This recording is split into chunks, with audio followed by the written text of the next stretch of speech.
Leaving Louisiana for just a moment, I'd like to explore with you what makes a nation great, and specifically what has made the United States of America one of the greatest nations ever. Probably in my opinion, the greatest nation in the history of Earth. I think there's 6 factors that have made ancient Greece, ancient Rome, the British Empire, the ancient Chinese dynasty, and the United States of America truly great nations. Those 6 factors are territorial integrity, a strong economy, a strong military, a common language, common interests, and safety. Now, in America today, each of those 6 factors, each one of them is under attack today in America. Let's look at them one at a time. Territorial integrity. In biblical times, there was a wall around Jericho. That wall protected the people and the property inside. In ancient China, they built the Great Wall of China. I've stood on it, and as far as you can look to the left, as far as you can look to the right, it's just wall. And they used to put armed soldiers on the top of that wall. No one would be able to breach that wall. And it's still there, thousands of years later, still standing. But in our nation, the present U.S. administration has an open borders policy. That policy has tens of millions of illegals who are unchecked, unvetted, unvaccinated, and they swarm across our southern border. They bring drugs, fentanyl, diseases, criminals, human traffickers. And we spend, as the gentleman said, $1 trillion a year providing to those illegals who have come into this country free transportation, free food, free health, free housing, even free telephones, the whole thing, free education, all because of this administration. That nutty open borders policy exposes every American, every piece of property in our country. Our safety is at risk because of that. Second factor, a strong economy. Every great nation at its peak had a great and strong economy. Those nations that I listed, each of them was the richest nation on earth in its time. But in America, the last 4 presidents have embarked on a wild spending spree that has gotten us to a point where we are right at $36 trillion in debt. More debt. This country today owes more people more money than any nation in the history of earth. That spending, coupled with that war on gas, the war on coal, the war on automobiles, all of these nutty wars and all of that crazy spending has driven us to the brink of bankruptcy. I fear for my grandchildren, his son, his children, your grandchildren, your sons and daughters. I fear for the America that we have all grown up with. And the response of our president has been to throw money at everything. Failed banks, throw money at them. Student loans, throw money at it.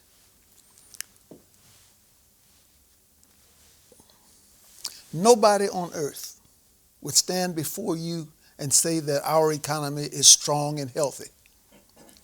Nobody except a demented fool. The third factor, a strong military. In their day, the fighting legions of Rome ruled the world. In their day, from Great Britain, their army, their navy, ruled the land masses and the seas of the world. When I was a little boy, if a nation heard that the U.S. Marines or our army or our navy was on the way, they cringed in fear. Not anymore. It's not that way any longer. Our standards have been reduced to accommodate transgenders and women. And if you take even our elite fighting forces, the Navy SEALs, the Air Force Gray Berets, the Army's Green Berets, our elite fighting forces, their standards have been reduced. There's even a movement to prevent Marines from, when they salute, from having to say yes sir or no ma'am, so that they will not insult any other gender. I'm a little, I'm a country boy. I read the Bible. I'm an old Baptist preacher too. I read the Bible, and I just haven't gotten to that part yet. I thought I had done the whole thing, but I haven't gotten to that part where the Lord made some other genders. I just got to the part where He had done two. But y'all, just bear with me. I'm slow. American masculinity today is called toxic, and the feminization of America is on the rise. Heaven help us. 5 years from now, 10 years from now, if a powerful nation, just say China, if we got into a war and they threw in their tough military, what are we going to do? We're going to, you stop, go away. I don't know what we're going to do. The fourth factor, a common language. When I was a daddy, when my daddy was a schoolboy, long before I was born, he and his little friends could not speak their native language in school. In South Louisiana, their native language was French. Their parents, my grandparents, my grandmother never spoke English. My grandfather spoke about 9 words of English. They spoke French. Well, they could not speak their language in school because they had to speak the American language, English. Today, America is a bilingual nation. English as a second language is taught in our schools at considerable cost to the taxpayers.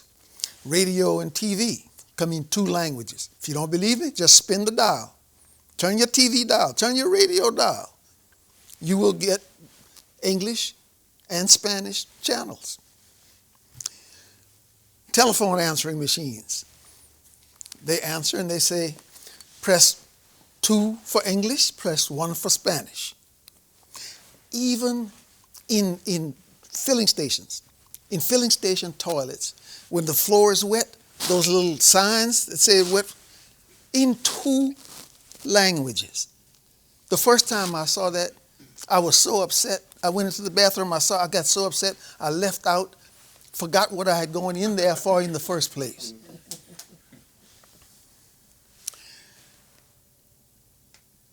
A common language is one of the factors that binds together a nation. The fifth, common interests and values. From biblical times to today, every great nation has sought commonality, the common history, common values. That's no longer true. in America. It was true when I was a boy, but no longer. Today, America embraces multiculturalism.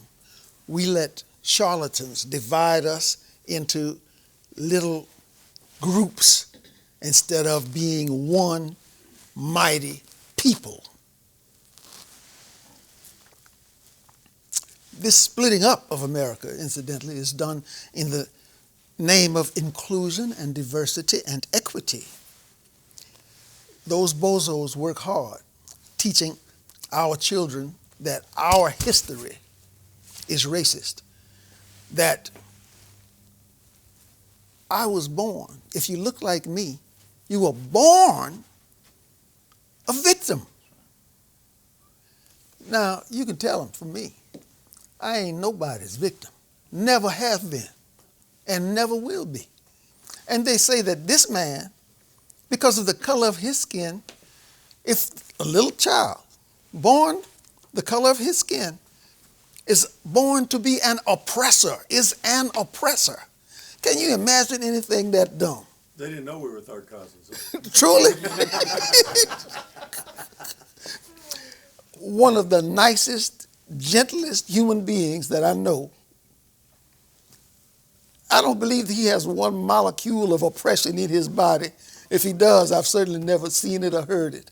But that's the kind of stupidity that we are permitting to split up our nation. You got to be a this kind of American, or that kind of American, or that kind of American, or this kind of American. We need to stop it. Dr. Seuss is now racist. Shakespeare is now racist. But wait, the best one. Mathematics is now racist. I'm having real trouble with that one. Y'all know I'm a poor country boy. I guess this is that new Common Core math. 2 plus 2 equals KKK. I don't know. The sixth, safety, is one of the primary functions of a nation. Today, America is overrun by a crime wave, threatens every one of us. Many of our misguided leaders want to defund and handcuff the police. They want to turn young killers loose, people who are violent criminals, rapists, carjackers. Just kind of slap them on the wrist and give them a year maybe in juvie, and then turn them loose so that they can return to our communities and terrorize us some more. At this crime-infested moment in American history, we need what I call the 3 Ps. We need more police patrols, particularly in high crime areas. We need more prosecutions, stronger prosecutions. And we're going to have a new attorney general. I know we're going to have a good one. I'm just saying, something to just kind of keep in mind.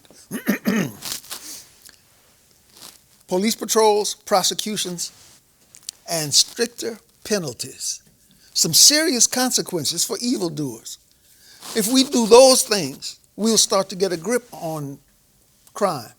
And until we get that grip on crime, we need some serious laws that are going to make clear to everyone that citizens have a right to protect their lives, their families, and their property with whatever means are necessary.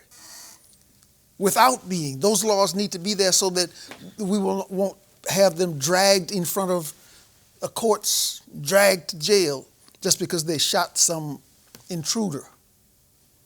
Those laws are necessary. There it is. Every single factor which holds a nation together, those 6, is under attack in our nation. Now, I'm not some kind of conspiracy nut. I'm an ex-Rutgers law professor. I'm a Baptist preacher. I'm a Navy veteran. I am as American as you can get, and I'm scared. I'm scared because we are losing the America that I love. Those attacks on the glue that holds America together, they're not coincidental. They just didn't happen. They are coordinated, they are financed, they're well thought out by people who want to destroy America as we know it. So the question is, what can we do? What do we do? At some point, there may be another civil war in this nation. Not yet. We're not there today. But the clock is ticking. We're getting close to that time. So today we have to take some steps to protect America. Parents have to reclaim the right to choose their children's education. And so I am a strong supporter of school choice. Parents have to stop letting these woke dodos infect our children with the putrid garbage in their schools, in their movies, their games, video games, music, even in their libraries. We have to get a grip on this. And today we have to put God back in our public schools, back in our public meetings, and back in the hearts of our children. Today, we have to vote. This year and next year, 2 major years, opportunities to vote. We have to vote out the charlatans that want to divide us, the soft on crime dodos, the people who want to teach all this humbug to our little kids to split them apart, the wild spenders. We have to vote them out. Rhinos need to go because they are in our nest and they weaken our nest. Those people who are behind the wussification of America, we need to throw them out, vote them out. Today, we need people we need to vote for, people who love America, people who love God. We need to vote for people who have the courage and the coconuts to protect and represent our culture, our values, and we, the people of the United States of America. These are coconuts. In Louisiana, when someone has courage and fortitude and the ability to stand up when others stand back, we say that she or he has coconuts. There are not enough coconuts in Washington, D.C. today. Today, there are not enough people who love God, love America, and love the American people in Washington, D.C. It takes coconuts to stand against the wild spending that mortgages our grandbabies' futures. Coconuts to stand against the pin-headed foreign policies that threaten our homeland. It takes coconuts to yell out, we must take care of our veterans, our elderly, our poor, before we invite millions of guests onto our health, education, and welfare systems. We let too many lines separate us. I promise that I will not let the lines of my district prevent me from speaking out on your behalf, speaking out for your values, your needs, your interests. Coconuts to stand up for right. And if you want to know more about where I stand, please visit us at voteelbert.com, YouTube, Elbert Lee Guillory, Facebook, Twitter, Instagram, or the mailman. United States Navy, 1964 to 68. Difficult years for the military. I volunteered while many ducked, dodged, and ran away from military service. Rutgers Law School. It doesn't get better than Rutgers. More than 40 years of experience in government, from the municipal level to Washington, D.C., as a teacher of government and law, a government lawyer, a government manager, state representative, state senator. Experience, commitment, coconuts.